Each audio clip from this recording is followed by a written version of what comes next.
You're listening to the Vint Podcast, where we bring you interviews and stories from around the world of wine and spirits. From winemakers and critics to sommeliers and master distillers, we'll explore the people and businesses who are instrumental in shaping the future of today's food and drinks culture. Enjoy the show. Hey everyone, welcome back to another episode of the Vint Podcast, a production of the Vint Marketplace, your source for premium wine and spirits at vintmarketplace.com. This episode is presented by Corvin. Corvin is the world leader in at-home wine preservation, allowing you to pour a glass of your favorite wine and enjoy more bottles in your cellar without ever having to pop the cork. As always, I'm joined by Billy Galanko, and we have a mutual wine friend with us on the podcast today. Yes. David Keck, master sommelier, winemaker, viticulturist. I guess you could just call him a vigneron in the French word. But he a great friend of the podcast, and it was great to catch up with him on this episode.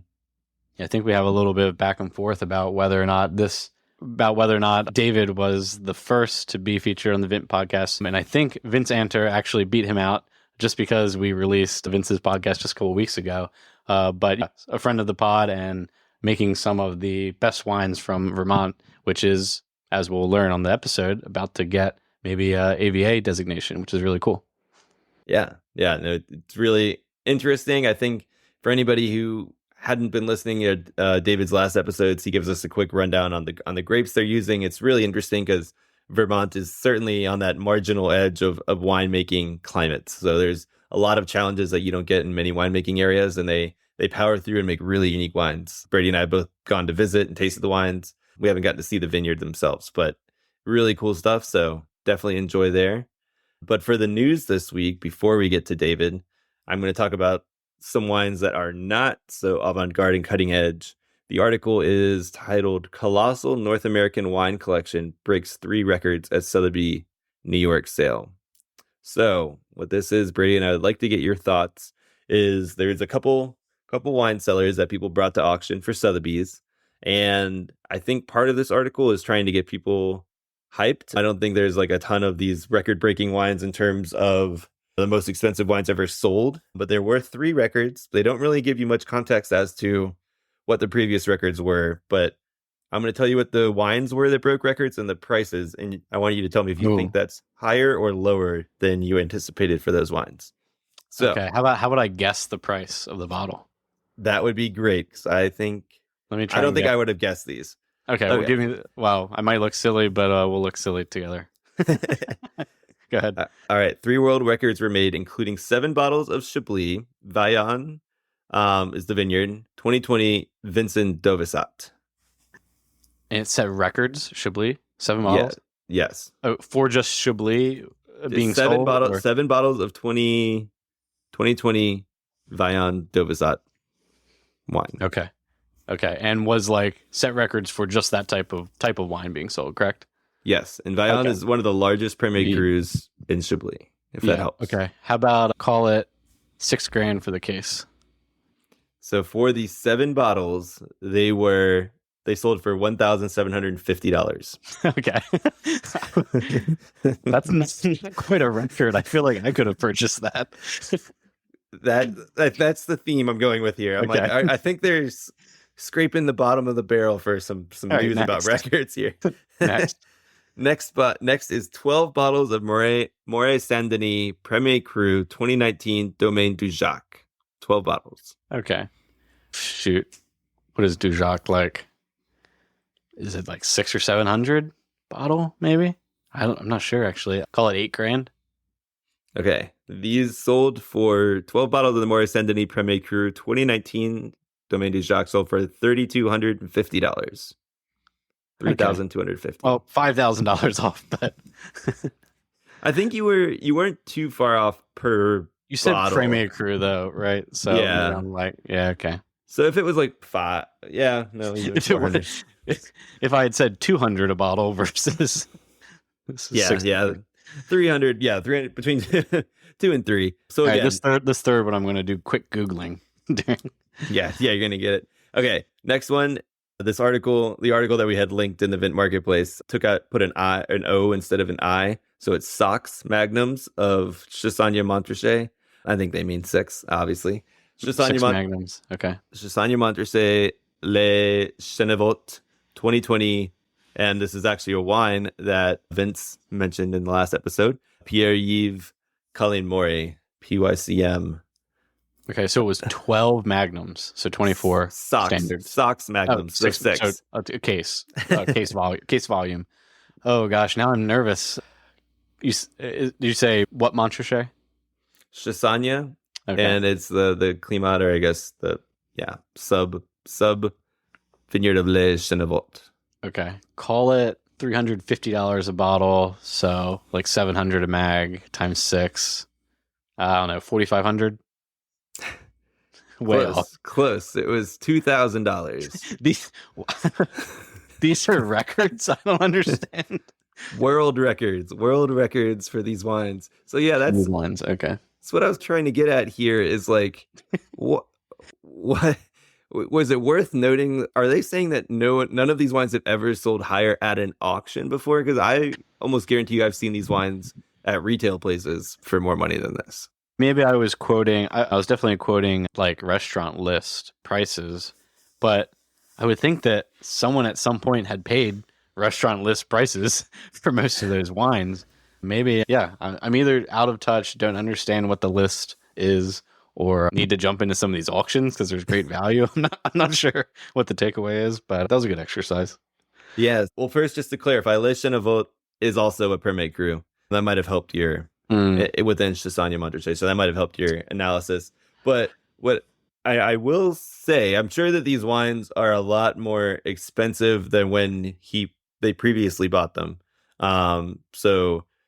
But what is interesting is, and we talked about it with the Live X100 too, there might be a bit of this leveling off in terms of Burgundy prices now, which is something that we've been able to take advantage of at the Vint Marketplace as we've purchased more and more of these allocated wines and import directly from Europe. We're able to get these prices for some of these Burgundy producers that I think people would be impressed by. We're trying to be market low, but I think some people may have stopped looking at Burgundy being like, oh, it's absolutely insane now.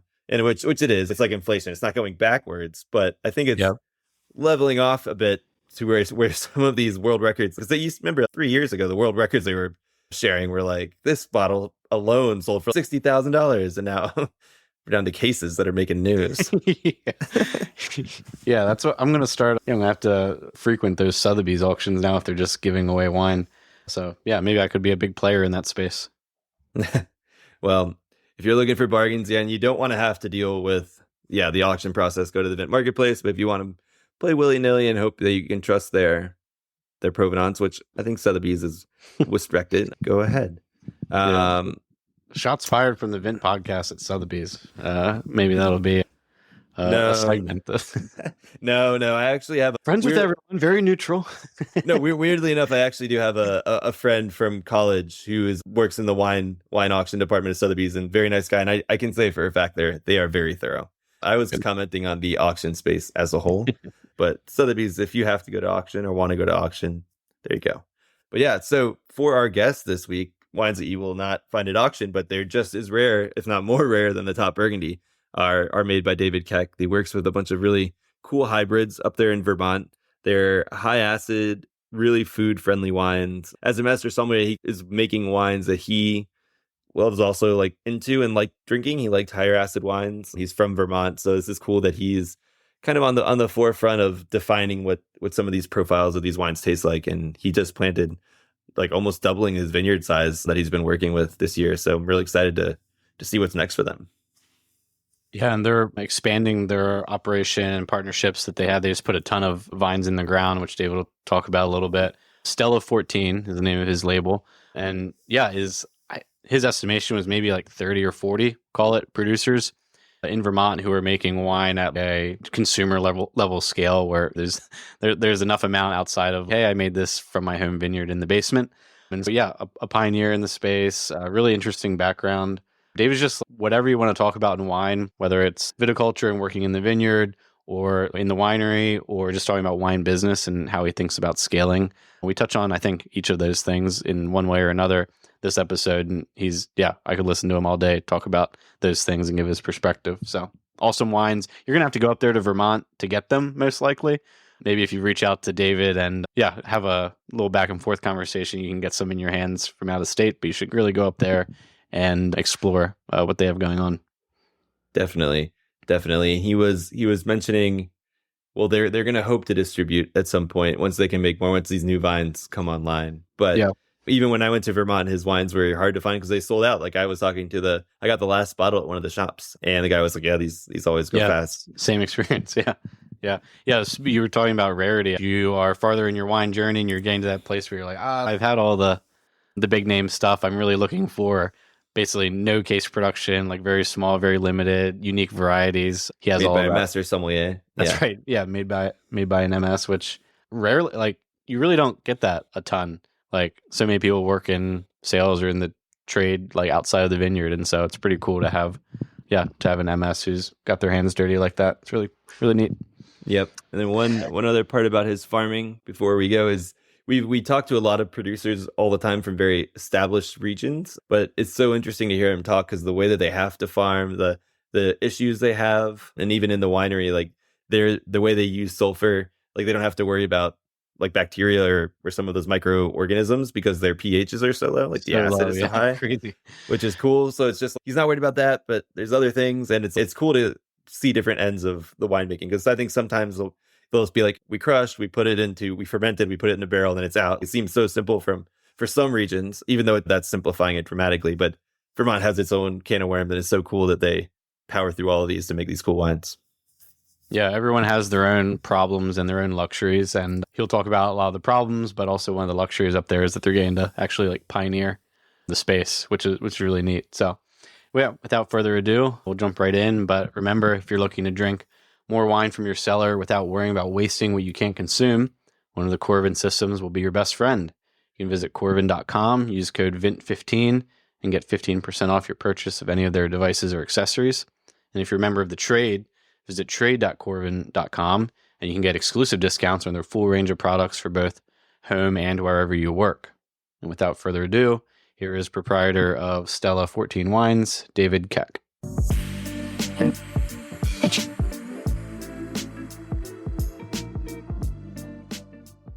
Hey, David, great to have you back. It is great to be here. Thanks for having me back on the show.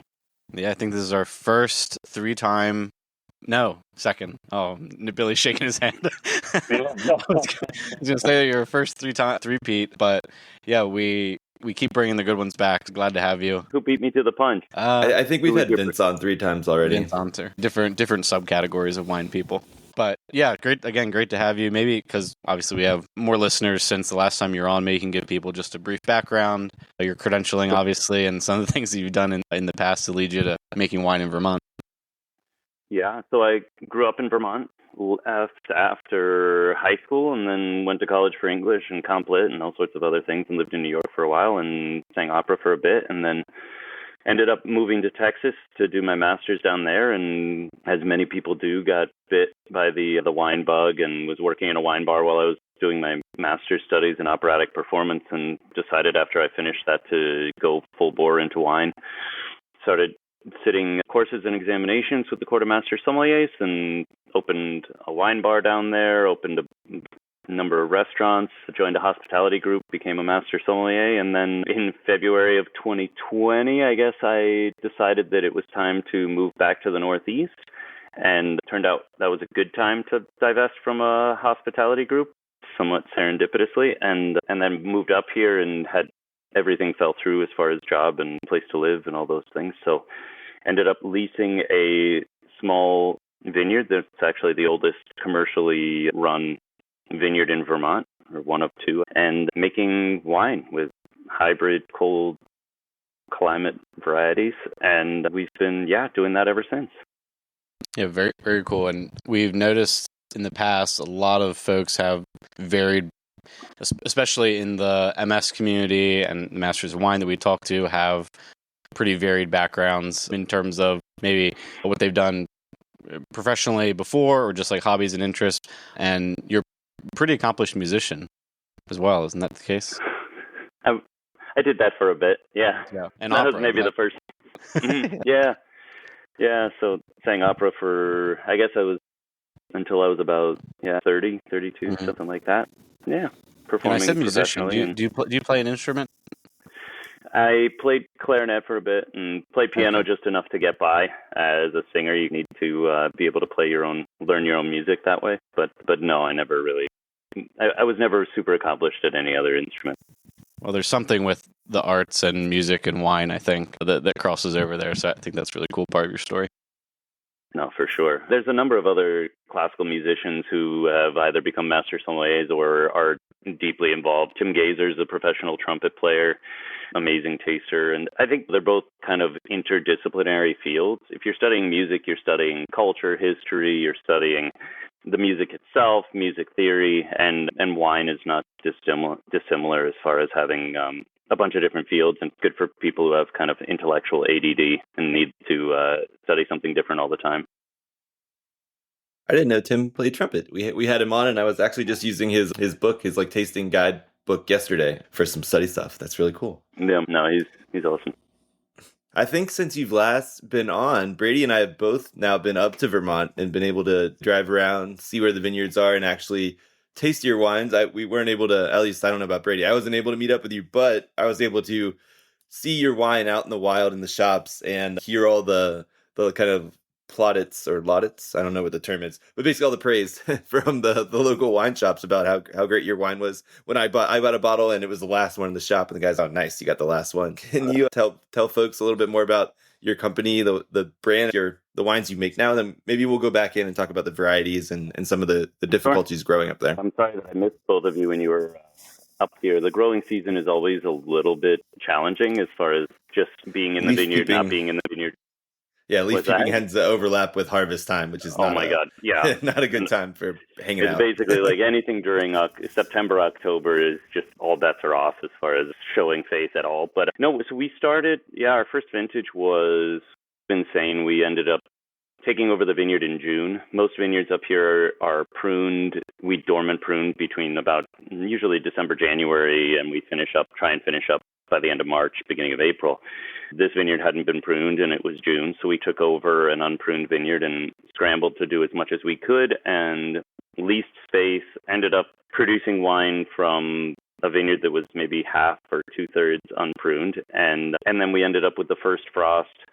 The earliest frost that this valley's seen in 30 years was September 19th in 2020. So we ended up picking everything super fast and doing all of our fermentations and basically finishing harvest in 10 days, which was insane and not the plan at all. So our first vintage were all lean, high. Everything we grow produces relatively low alcohol, high acid grape. They're all pretty high acid grape varieties naturally. So you add on to that picking early, and we produced some pretty lean, mostly pet nat in that first year, and a lot in a sort of Lambrusco dry red style, which turns out people really enjoy. I like it. We drink a lot of Lambrusco around the house. That's kind of a go-to beverage, and dry sparkling red seemed to be a logical move for us. We have mostly red varieties in the vineyard that we first started with, and when you're harvesting already high acid red varieties early, making sparkling style just made sense. Thankfully, people really enjoyed it. We produced a wine, our first vintage. We still make it, called Wild Child Rosé. It's usually our first pick, and named it after both the vines, which were pretty wild at that point, and our rescue mini Australian Shepherd, who was 1 month in our family by the time we got into that first harvest. So he was still pretty crazy. And it was like, literally, I ran the numbers with a couple of friends in Oregon, and it was 14 grams TA and 2.9 pH. It was austere. And I tasted it, and I was like, oh my God, we're never going to sell this thing. And it was the first wine we sold out of. And I have no idea. I think it's a combination of people wanting higher acid, lower alcohol wines in general, but also I think we have the whole sour beer movement, and people are okay with this sort of tart Sour Patch Kid style of beverage. And so we were really fortunate that kind of coincided with people wanting that sort of thing. But then, we made a still white that we really enjoy and called Nostos. That is 100% Frontenac Blanc. I think it's the only one in the state as far as we've seen that we really enjoy. Frontenac Blanc is very Sauvignon-like. It's super high acid, but it also a little prone to oxidation. And we don't sulfur our wines much usually. we never needed to solve for nose dose. The pHs are so low that there's very little that, other than oxidation is the biggest concern, but other than that, the bacterial challenges aren't really there. So nose dose was popular, but we only have 7 rows, so we make about 20 cases of that a year. And then we did a still red Frontenac Noir. It's always a chillable red Frontenac Noir, super high acid, it's a challenging grape to grow just because getting it ripe enough and getting it to a place where it makes a still wine that isn't too aggressive is challenging, I think. But again, people seem to really enjoy it, and we like the wine. Last year, we produced a still rosé for the first time, and it was 2022 vintage. 2023, we lost 90% to frost. That was super fun. And then we started working with another vineyard called Golden Dog Farm, where I'm also employed as hospitality director, and that had 2 acres of varieties, some Marquette and Petite Pearl, which we'd worked with a little bit in the past, but then white varieties, which we'd never had, and so we made a pet nat with them that'll be released soon. That's just a field blend of all the varieties that are up there, and is actually delicious. It came out really, we're pretty stoked about it. Awesome. Can you give our listeners a brief overview again of, these are all hybrids, right? They're not just like natural crossings. Yeah, no. So these are all hybrid varieties that are, most of them, well, they're all from Wisconsin or Minnesota, and they were all cultivated for survival in cold climate. And the biggest challenge growing grapes in Vermont is not the growing season. Everybody's, it's a super short growing season. And the growing season's actually pretty standard. We bud out in May and we harvest in late September, early October.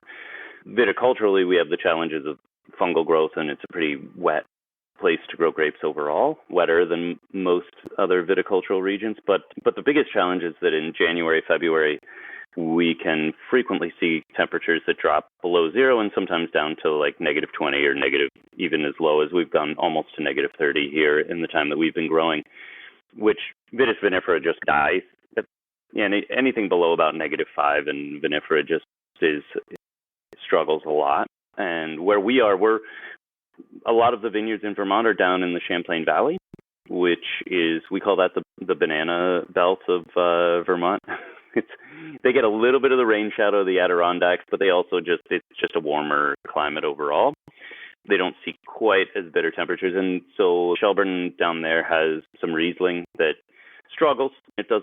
They like to say that it survives, it doesn't thrive. But in any given year, if we don't see super, super nasty cold temperatures, then they can see a decent crop off of those vines. But all the grape varieties that we grow, the first vineyard we inherited is Marquette, Frontenac Noir, and Frontenac Blanc, and that's it. And all 3 of those Frontenac Noir, the Frontenacs were developed in the 90s for propagation, and Marquette wasn't released for propagation until 2004. So still, in the grand scheme of things, they're very nascent varieties.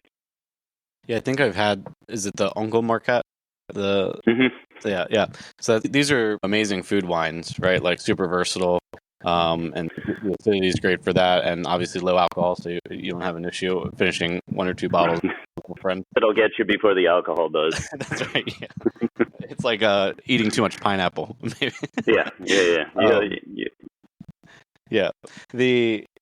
Something I wanted to come back to was a comment you made about the sour beer movement, and I think just beer and the culture of beer making and drinking in New England, Vermont in particular. I think that's actually a really important way to understand the interest in the style of wines that you guys are producing. And I didn't know if you had any more thoughts that you put together being up there about that, and how the style of wines that you make and how you present them matters in given that context, and how you're working to adapt there. Yeah, I think Vermont is a very, like many states, but especially states that have a mostly rural and agricultural community, we're very proud of what we do here. And so those who are visiting the state frequently are here also to participate, and tourism is a huge part of the culture. They're here to participate in the things that are made in Vermont. And beer, we have some great spirits companies that are doing amazing work up here. And then it's one of the great places for artisanal cider as well. And so a lot of the beers are all over the spectrum, right? The New England style IPA is always popular, and that will continue to drive sales for a lot of those companies. But most of them are also experimenting with all kinds of like natural ferments, bottle conditioned beers. One of the most famous breweries in the country, if not the world, Hill Farmstead up here, is almost all farmhouse ale style, a lot of them. And then in the cider world, it's a really interesting combination of, I would say, like commercial survival. So canning more universally appealing ciders, but almost every cidery up here is also producing something that might be single variety, that's bottled in a 750 milliliter bottle and natural ferment, and is definitely more of an old school, old world style cider, and that drives that culture as well. The fact that and it's interesting to compare those two, actually, because you're looking at people who are producing cider with heirloom apple varieties that have been here and evolved to fit this climate for literally hundreds of years, and we're dealing with grape varieties that were developed to survive here in the past couple of decades, but yet still striving for something that is authentic with respect to being grown, fermented, and produced here. Are you, two-part question, I'm very bad at asking just one question. One, have you seen some of the vines that have been planted earlier evolving and adapting even more and becoming more Vermont-esque compared to the newer plantings? And then how is the AVA kind of establishment going? Yeah, as far as the old vines, viticulture here is pretty unique in the sense that vines don't really... Let me back that up. We got all of our vines from Andy Farmer, who owns Northeast Vine Supply. It's down in Paulette, Vermont. Andy supplies hybrid varieties for actually much of the country. He and his wife, India, have an amazing farm down there. They produce hundreds of thousands of plantings for people, and it's an amazing location. And I was chatting with Andy when I went to pick up our vines. We planted a bunch of new vines this year. We planted 4,500 vines, which was a gnarly process. But he actually starts new trunks every year on each of his vines.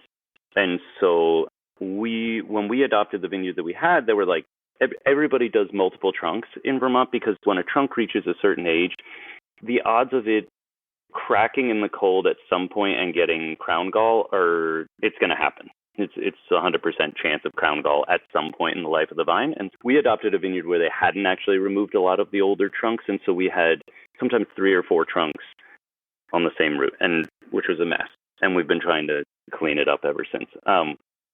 But the older trunks, it's not like vineyards in a lot of other places where you're looking at those older vines where you've got this tree trunk that's producing really concentrated, beautiful older fruit, maybe lower yields, but really interesting.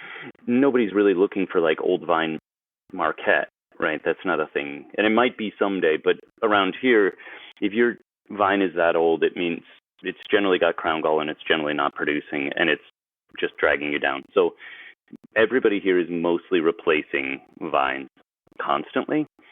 And as far as saying, have I noticed any difference in the older vineyards? I think there's a character to the old Frontenac that we have here that is totally unique to the vineyard, but there aren't enough plantings to be able to say, oh, well, when I worked with the fruit from this vineyard, or I've been tasting a bunch of stuff that was planted at a different date. It just there isn't enough of we only have 150 acres planted in the entire state, so it's really hard to have a frame of reference or comparison. And most of what we're trying to produce now is coming off of 2 or 3 year old trunks as opposed to a lot of the older ones. There are a couple of vines that won't throw shoots at this point, and so we have a couple of trunks that are pretty serious, and I love them, and they're beautiful old vines. As far as the quality of the fruit, is it different? I don't know.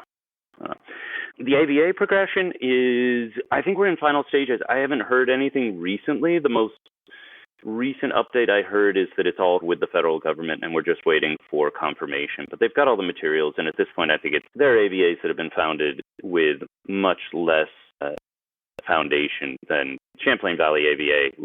It's a totally different geological formation. It's totally different climate from a climate perspective. We can basically justify the AVA in every way that an AVA needs to be justified. So I don't see any reason that it'll get held up, but it is a slow process, an expensive one, actually.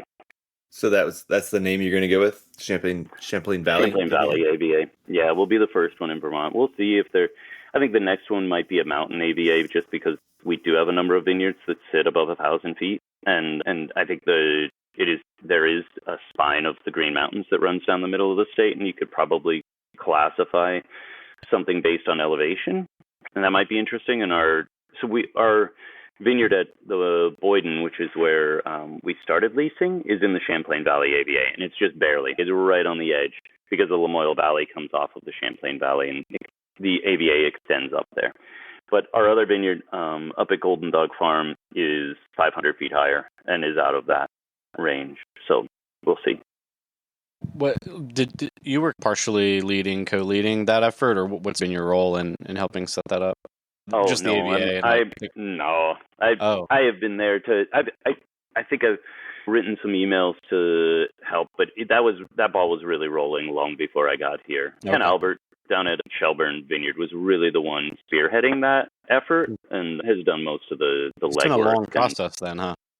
Oh yeah, no, they were working on that before I moved to Vermont, back to Vermont. So, do you know how many producers are in the state now? I get that question a lot, and I don't have an easy answer because the number there are a lot of vineyards that are hobbyist vineyards. There are a lot more people that are releasing a small amount commercially. I think we're in the low 30s as far as number of producers that are actually doing something commercially. Yeah. Okay. And I still feel like that number's high. I could probably count on two hands the number of producers that I've tasted their wines and I've seen them in the market. Wow. Yeah, I was surprised when we went. Not surprised, but I'm going to have a hard time even.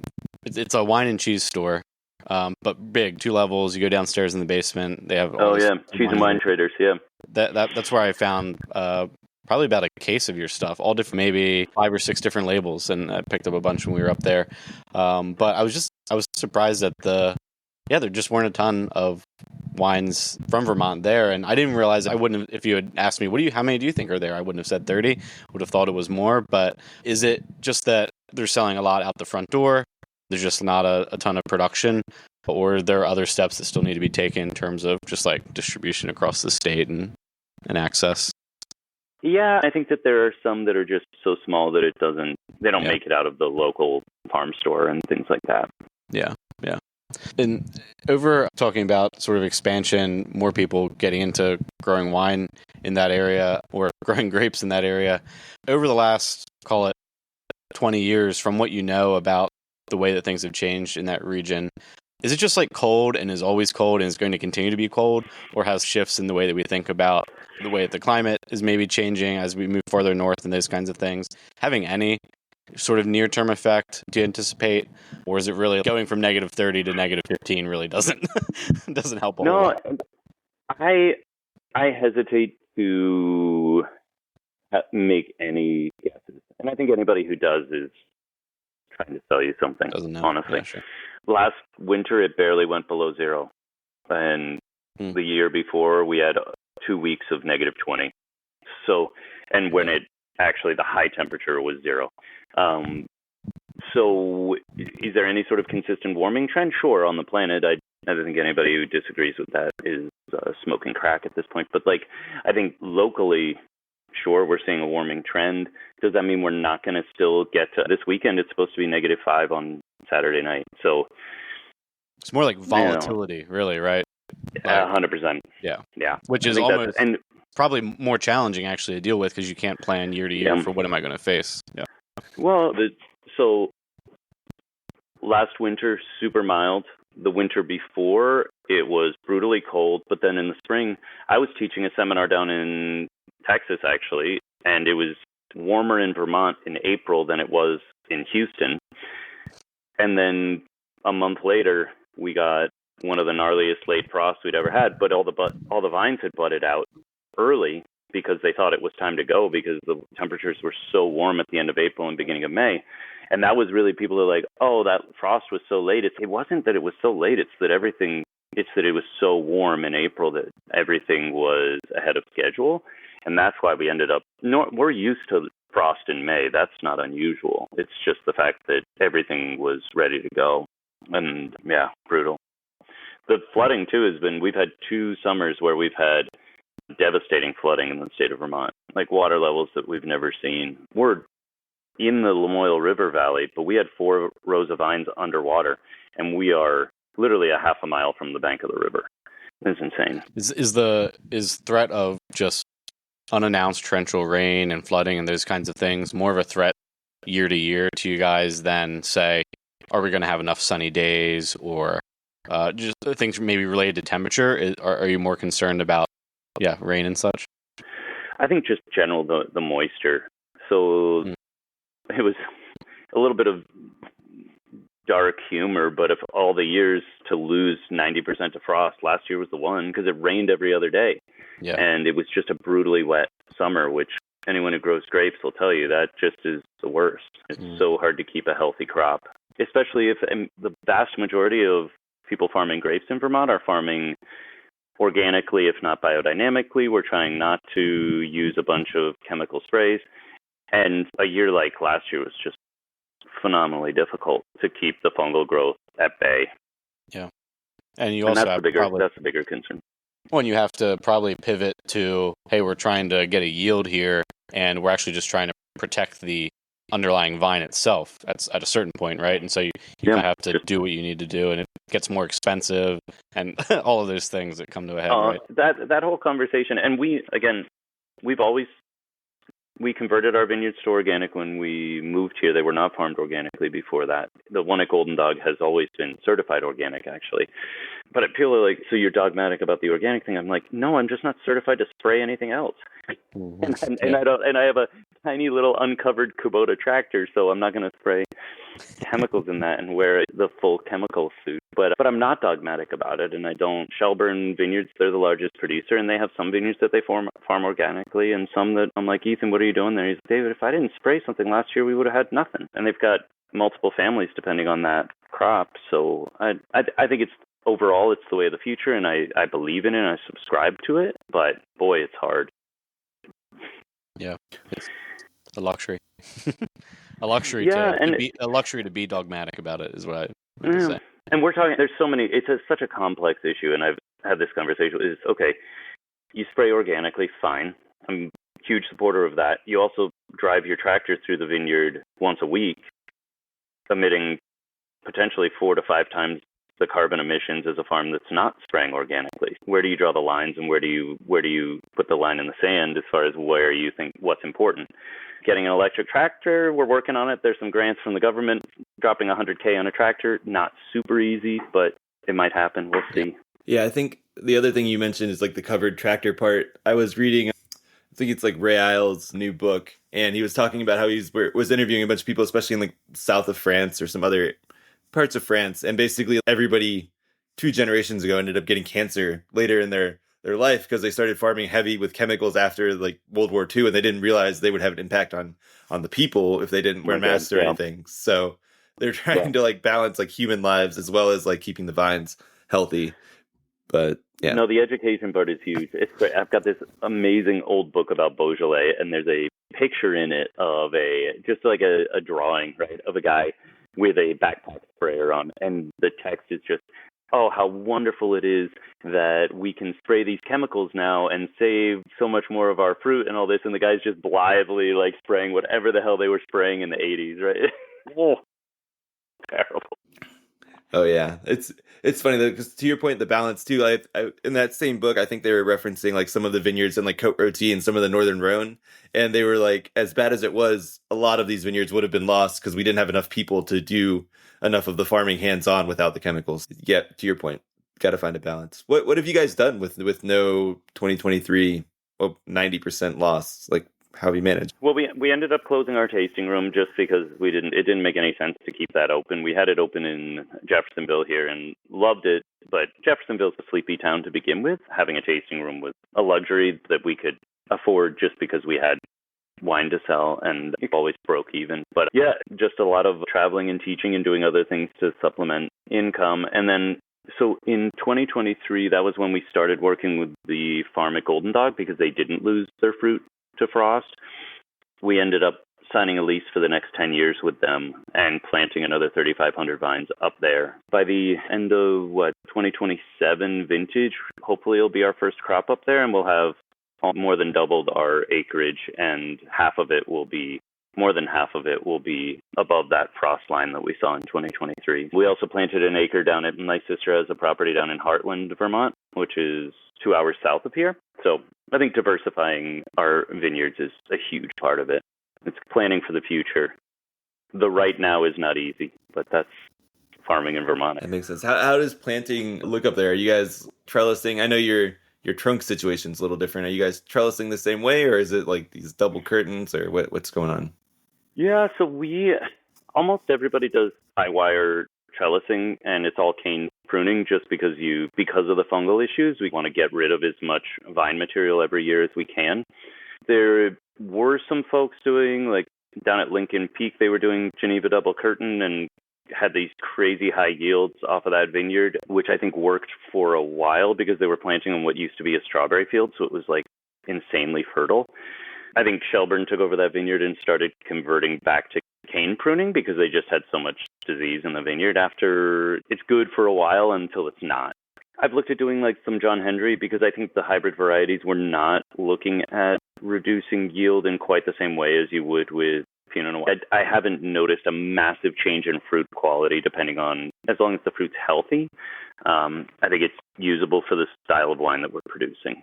But most of what we're doing is, Geneva is all high wire cane pruning. We're sticking with that for now with everything that we've planted. Planting's brutal, by the way. Anybody who tells you different and is like, oh, it's awesome, so you're out there, you're putting vines. No, it is.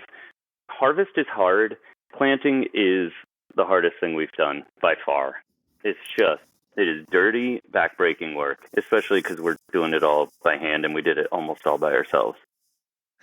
I guess two questions. One is, so it comes with, is it like the cuttings like the little wax bottom, or are they like, they're just bare root? So none of it's grafted. We don't have anything. Okay. Everything's own rooted. They're all hybrid. Oh yeah. So there's no graft, and it's all bare root. And so we're basically, and we couldn't find anybody to complete full disclosure is we should have planned this planting a lot earlier than we did, but I just went for it because of the frost situation in 2023. When we saw the yields at the end of the year and we saw what we had produced as far as wine, I was like, we have to get vines in the ground next year, and I just pulled the trigger on these vines. That said, we didn't prep that field for planting when we should have, and it had been planted before. I wasn't worried about its viability as a vineyard, but we couldn't find anybody to harrow, till, plow that land, so we ended up basically hammering the holes out with a skid steer and an auger, and it was a long process. The field in Heartland we were able to prep properly down at my sister's place, and that planting went much faster. Still brutal, still super dirty, gnarly work, but much easier at the end of the day. Nice. I can only imagine. I have two little vines that I've propagated in a pot outside, and those are hard enough to keep up. I cannot. No, so this year we need to trellis all of it. So that's going to be the huge mission. Did you pre-set up the trellis, or do you build that over once they're in, because you don't want to trample on them? Everybody's got their own technique on that. I think if we were to do it again, it's just the trellising is so expensive. Yeah. So we didn't have the upfront capital to put in a trellis system this year before we planted. What's the density of the vines? We've got about 1,000 vines per acre. We're planting 4.5 feet apart. So pretty close as far as that's concerned as far as Vermont historically has planted. Generally, people are planting a little bit further, closer to 6 or 7 foot vine spacing. We just wanted a little bit more competition in that vineyard. It's relatively fertile. And I think the density and also the interest in filling the canopy at an earlier stage in production. And with the regular trunk renewal process, it's nice to have them a little closer. In our past conversations too, you've talked pretty passionately and in depth about your work in the vineyard. And I know that's a big reason why you are doing things the way you're doing them now, because you love to be out there and thinking about the vineyard and being a grape grower. Do you, as you sign this new lease, you just put a lot of vines in, obviously trying to expand and make more wine. How do you think about your role as like winery owner and like the business side of it? Do you get really excited about that? Is it a drag on your interest in the industry, or is it like something you've really taken hold of and started to think more about and be more passionate about?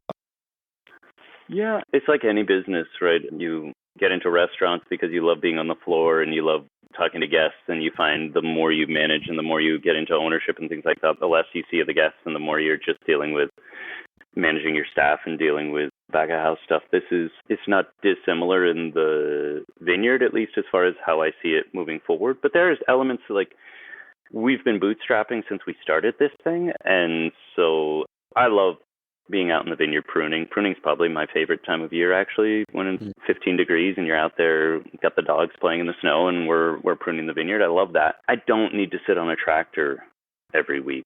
It's fine. I don't mind it. I'm happy to spray the vineyard. I'd rather not, especially as we grow from what we're farming now, which is basically 8 acres to we'll be at 15 acres by the end of next year that will need attention in 2026. Yeah, I don't want to having an actual employee to spray the vineyard. I'm not going to be mad about that. And so, like, thinking about, how are we going to grow from X to Y? That stuff is a little bit more of the fun part for you in thinking about the business. Yeah, I think so. And honestly, it's just moving into the place where we can actually distribute outside of Vermont and get the wines out a little bit. We haven't had enough wine to make that viable in the past, and so being able to explore distribution outside the state, I think, would be fun. And obviously, I worked in Texas for a long time. I've got a lot of colleagues in New York, and it would be just fun to be able. People have asked us, "Hey, when are we going to see your wines? When are we going to see your wines?" It's like, oh, when you make a few hundred cases, it's pretty hard to take that cut as far as your actual income when you go into distribution. But if you're making 1,500 or 2,500 cases, then it's a little bit easier. And frankly, Vermont won't be able to absorb the volume when you get into those numbers.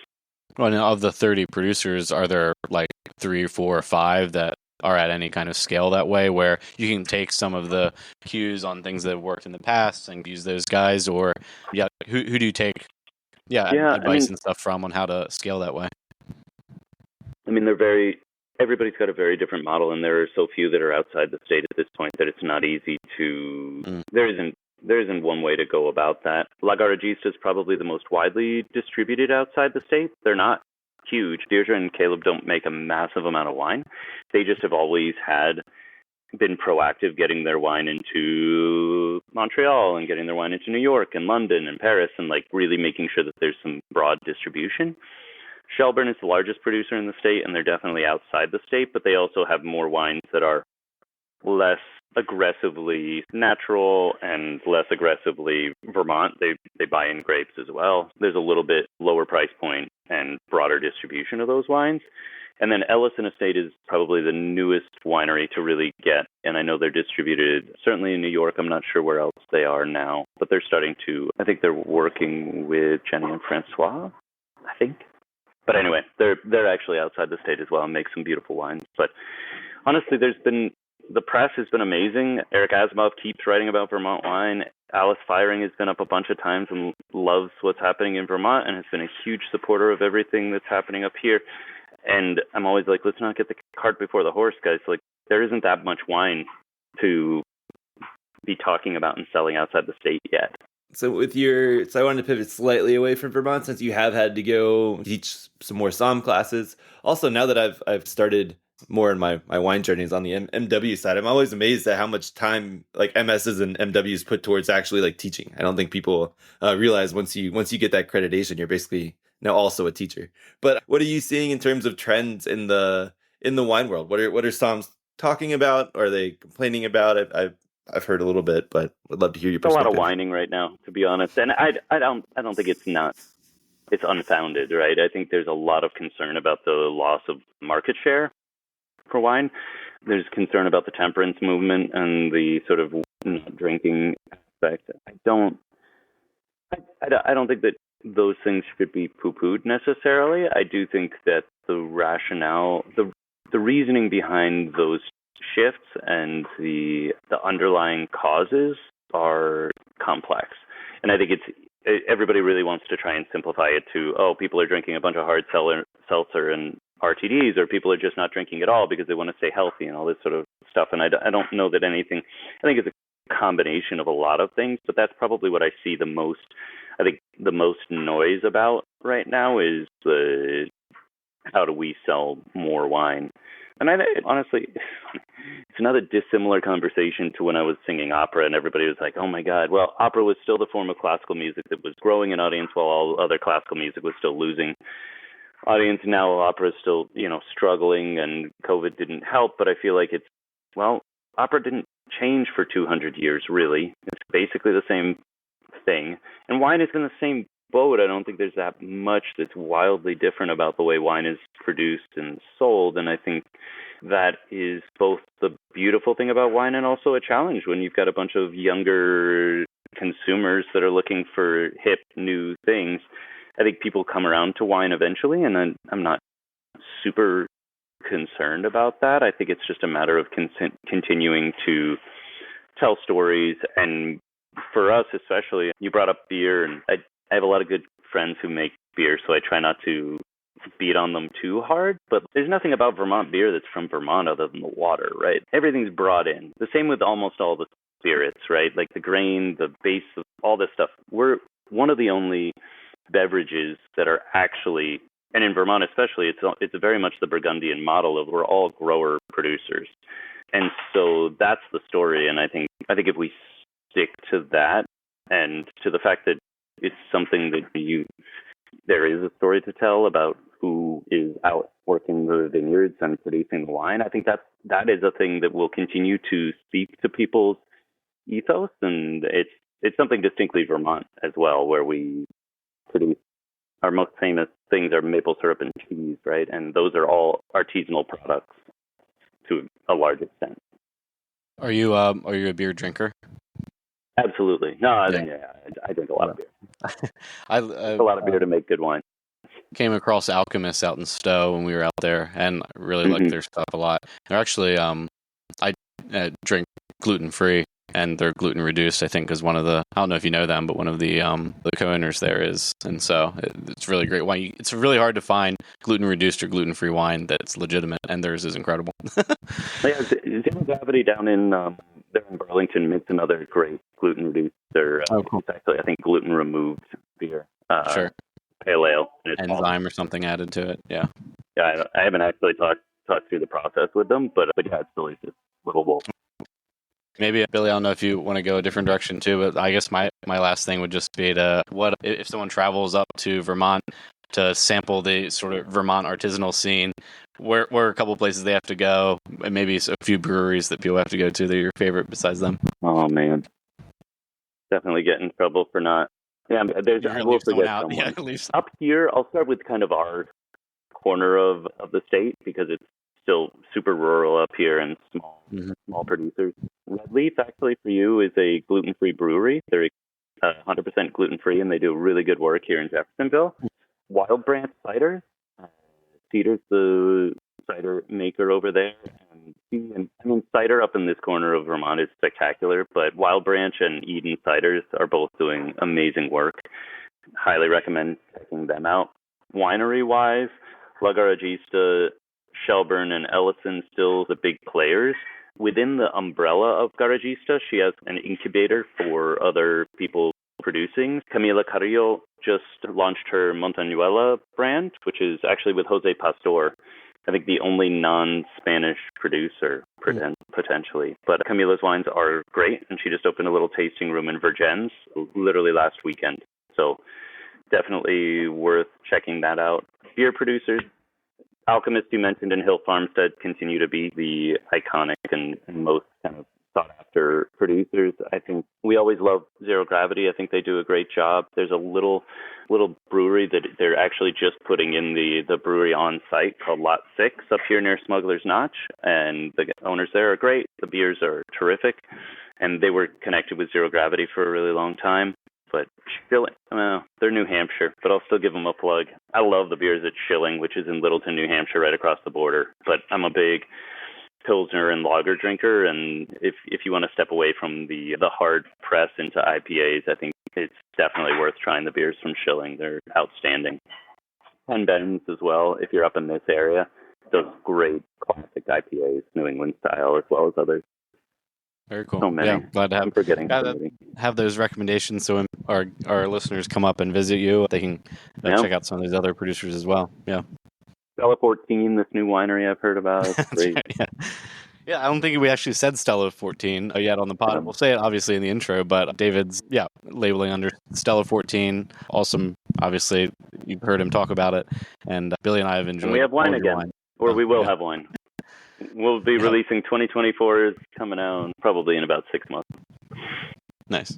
Well, thanks so much again for joining, David. This has been great. It's my pleasure. Thanks for having me back on. Hopefully it was some new information from the last couple of times. And hopefully I'll see you guys up here. Please give me maybe shoot for earlier than September, and the odds are better. But I'll carve out time no matter what. I came up for our anniversary in late September, and I gave David a day and a half notice, and he's no. Yep, and then I came up a week and a half later. I love the idea of hanging out, but I can't actually see anyone. Okay. Nice. Awesome. Thanks, David. Talk soon. Awesome. Thanks, guys. Appreciate it.